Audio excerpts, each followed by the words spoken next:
जब श्री कृष्ण बने अपनी भक्त के देवर, एक लड़की थी जो कृष्ण जी की अनन्य भक्त थी।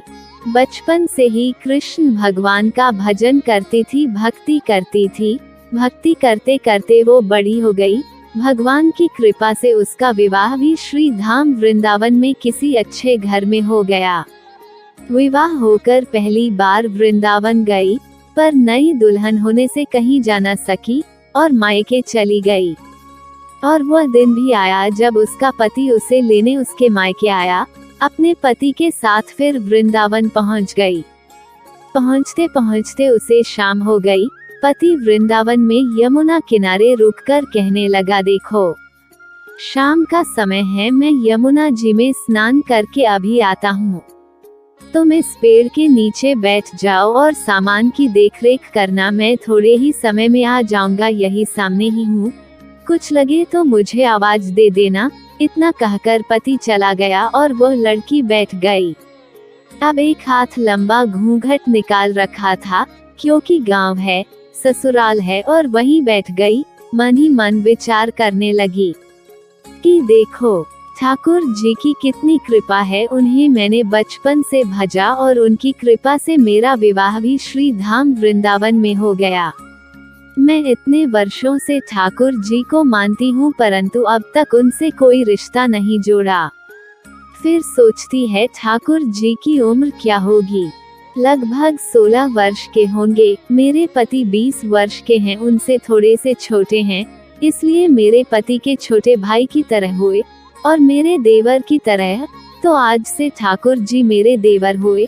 अब तो ठाकुर जी से नया संबंध जोड़कर बड़ी प्रसन्न हुई और मन ही मन ठाकुर जी से कहने लगी, देखो ठाकुर जी, आज से मैं तुम्हारी भाभी और तुम मेरे देवर हो गए।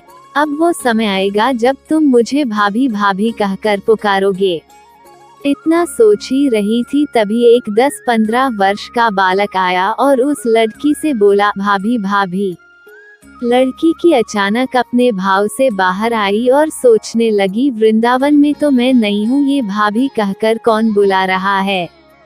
नई थी इसलिए घूंघट उठाकर नहीं देखा कि गांव के किसी बड़े बूढ़े ने देख लिया तो बड़ी बदनामी होगी। अब वो बालक बार बार कहता पर वो उत्तर न देती। बालक पास आया और बोला, भाभी तनिक अपना चेहरा तो दिखा दो। अब वो सोचने लगी, अरे ये बालक तो बड़ी जिद कर रहा है, इसलिए कस के घूंघट पकड़कर बैठ गई कि कहीं घूंघट उठाकर ना देख ले। लेकिन उस बालक ने जबरदस्ती घूंघट उठाकर चेहरा देखा और भाग गया।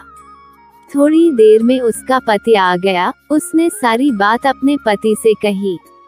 पति ने कहा, तुमने मुझे आवाज क्यों नहीं दी।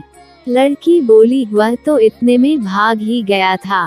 पति बोला, चिंता मत करो, वृंदावन बहुत बड़ा थोड़े ही है।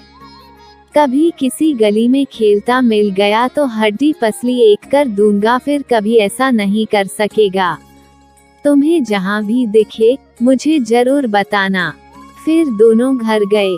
कुछ दिन बाद उसकी सास ने अपने बेटे से कहा, बेटा देख तेरा विवाह हो गया, बहू मायके से भी आ गई, पर तुम दोनों अभी तक बांके बिहारी जी के दर्शन के लिए नहीं गए।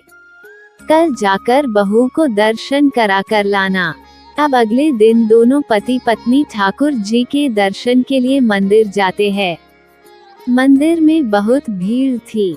लड़का कहने लगा, देखो तुम स्त्रियों के साथ आगे जाकर दर्शन करो, मैं भी आता हूँ। अब वो आगे गई पर उसने अपना घूंघट नहीं उठाया।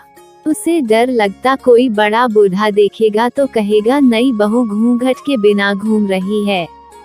बहुत देर हो गई। पीछे से पति ने आकर कहा, अरे बाबली, बिहारी जी सामने है, घूंघट क्यों नहीं उठाया। घूंघट नहीं खोलेगी तो दर्शन कैसे करेगी।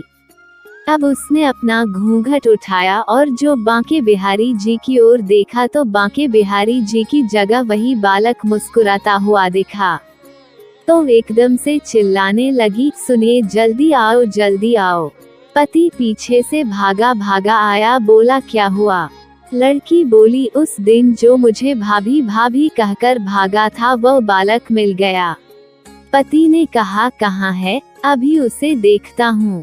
तो ठाकुर जी की ओर इशारा करके बोली ये रहा, आपके सामने ही तो है।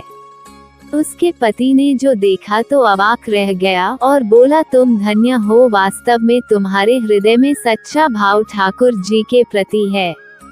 मैं इतने वर्षों से वृंदावन में हूँ, मुझे आज तक उनके दर्शन नहीं हुए और तेरा भाव इतना उच्च है कि बिहारी जी के तुझे दर्शन हुए।